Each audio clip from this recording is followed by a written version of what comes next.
मोदी सरकारच्या तिसऱ्या टर्मचे 100 दिवस पूर्ण झालेत। पंतप्रधान मोदींकडून 100 दिवसात 3 लाख कोटींच्या योजना लागू करण्यात आल्या। तर मोदी सरकारच्या पहिल्या 100 दिवसात सर्वात मोठा प्रकल्प हा महाराष्ट्रात आलेला। पालघरमधील वाढवण बंदर प्रकल्पासाठी 76,200 कोटी रुपयांचा निधी मंजूर करण्यात आला आणि हाच प्रकल्प सर्वात मोठा प्रकल्प आहे। प्रधानमंत्री ग्राम सडक योजनेच्या चौथ्या टप्प्यासाठी 49,000 कोटी रुपये मंजूर करण्यात आलेत। तर ग्रामीण भारतात 62,500 किलोमीटर लांबीचे रस्ते हे बांधले जाणार आहेत। प्रतिनिधी जितेंद्र शिंगाडे आपल्यासोबत जोडले गेलेले आहेत, आपण त्यांच्याशी बातचीत करूया। जितेंद्र, 100 दिवस पूर्ण झालेले आहेत, 3 लाख कोटींच्या योजना, सर्वात मोठा प्रकल्प महाराष्ट्रामध्ये, काय अधिकचा तपशील आहे, आणखी काय लेखाजोखा आहे 100 दिवसांचा?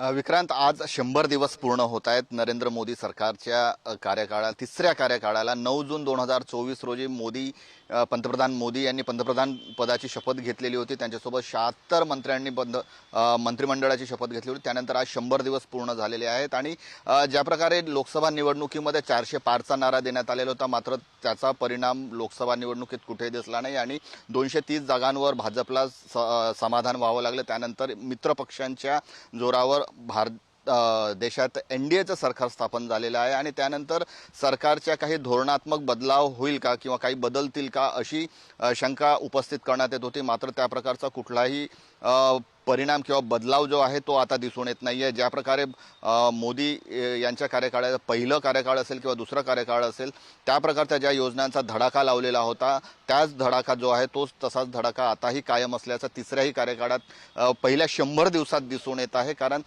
चक्क 3 लाख कोटी रुपयांची जी विकास कामे आहेत आणि जे प्रकल्प आहेत त्यांना मंजुरी देण्यात आली। त्यामध्ये मग महाराष्ट्रातील वाढवण बंदरासारखा एखादा 76,200 कोटीचा मोठा प्रकल्प आहे, त्याचाही समावेश आहे। त्याचप्रकारे रेल्वे असेल, सडक असेल किंवा हवाई मार्ग असेल, बंदरे असतील, या संपूर्ण याच्यावर 3 लाख कोटींचा खर्च करण्यात आलेला आहे। आणि एकीकडे विकास आणि विदेश नीतीची सुरू असताना त्याचबरोबर हिंदुत्वाची जी पीच आहे त्यावर देखील आता सरकार कुठेही मागे असल्याचं दिसून येत नाही। तर त्याचाच प्रत्यय येतोय की वक्फ बोर्ड संशोधन विधेयक जे संसदेत आणण्यात आलेलं आहे त्यावर ज्या प्रतिक्रिया मागवण्यात आलेल्या आहेत, त्याचबरोबर UCC म्हणजे तो देखील आहे, समान नागरिक संहिता कायद्यावर देखील प्रतिबद्ध असल्याचं। म्हणजे एकीकडे विकासाचं आणि दुसरीकडे जो हिंदुत्व जे मेन आहे त्यावर देखील कुठेही सरकार मागे नाही आहे। ज्या प्रकारे यापूर्वीच्या 2 कार्यकाळामध्ये प्रकल्प रेटून देण्यात आलेले होते, ज्या काही आपले नीतिगत जे भाजपचे नीती होती ती रेटून देण्यात आलेली होती, त्याच प्रकारचा